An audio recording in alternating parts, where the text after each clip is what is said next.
Assalamualaikum warahmatullahi wabarakatuh. Perkenalkan, nama saya Retno Munawaro dengan NIM 432200101057.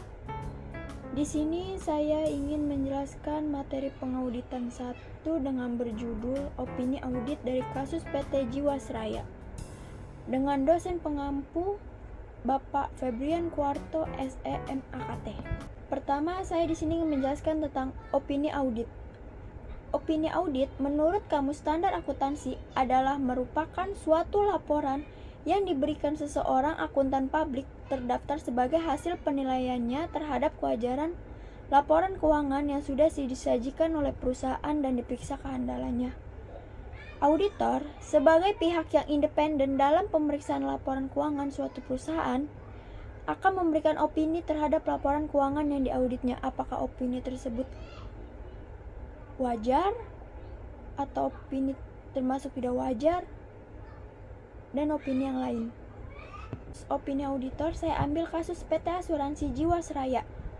Kasus gagal bayar polis nasabah yang mengarah pada korupsi PT Asuransi Jiwasraya dinilai dapat melibatkan banyak pihak termasuk akuntan publik.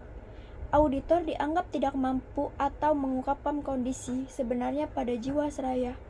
Terlebih lagi laporan keuangan yang teraudit yang akan dipublikasikan Jiwasraya ternyata lebih dimanipulasi atau window dressing sehingga perusahaan terlihat sehat.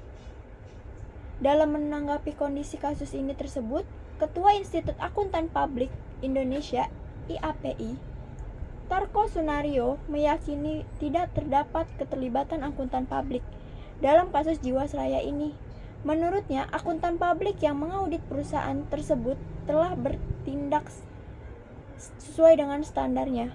Dalam laporan keuangan Jiwasraya 2017 ini, misalnya akuntan publik telah memberikan pendapat bahwa pendapat tersebut memberikan opini, yaitu opini dengan modifikasi.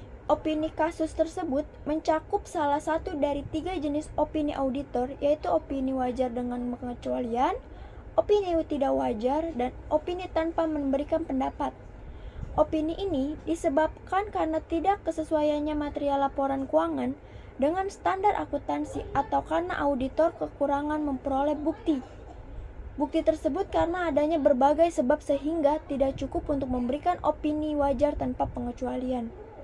Jiwasraya ini memperoleh opini tidak wajar dalam sebuah laporan keuangannya, dan Jiwasraya ini mampu membukukan laba. Akuntan publik tersebut dirasa sepenuhnya tidak mentaati standar profesional akuntan publik yang berlaku dalam melakukan opini audit umum atas laporan keuangan Jiwasraya. Dalam PT Asuransi Jiwasraya yang laporan keuangannya diaudit oleh Institut Akuntansi Publik Indonesia atau yang biasa kita sebut IAPI tahun 2017 membukukan laba sebesar 360,3 miliar. Setelah diaudit dan tidak ada kesesuaian dengan temuan BPK, mengurangi kekurangan cadangan sebesar 7,7 triliun. Akhirnya mendapat opini dengan modifikasi alias tidak wajar atau adverse opinion. PT Asuransi Jiwasraya ini, akuntan publik, sudah pasti membantu mendorong perusahaan untuk mengkoreksi laporan keuangannya tersebut. Namun, keuangan lebih lanjut berada di tangan direksi perusahaan sebab akuntan publik tidak bisa mempublikasikan hasil audit sebuah perusahaan yang mereka audit tersebut. Nah, dalam kasus PT Asuransi Jiwasraya ini terjadinya kecurangan dalam pembukuan pencadangan uang perusahaan yang menyebabkan kurangnya nominal angka laba perusahaan yang mencapai kerugian sebesar 7,7 triliun yang menyebabkan banyaknya keterlibatan akuntan publik dan auditor dalam kasus ini tersebut. Dari tahun 2017 sampai 2019, PT Asuransi Jiwasraya ini mengalami terus kerugian dan juga mengalami negatif equity hingga 27,2 triliun pada bulan November tahun lalu.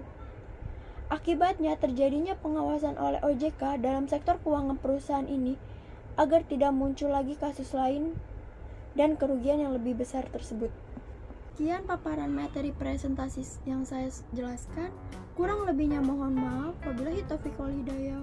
Assalamualaikum warahmatullahi wabarakatuh.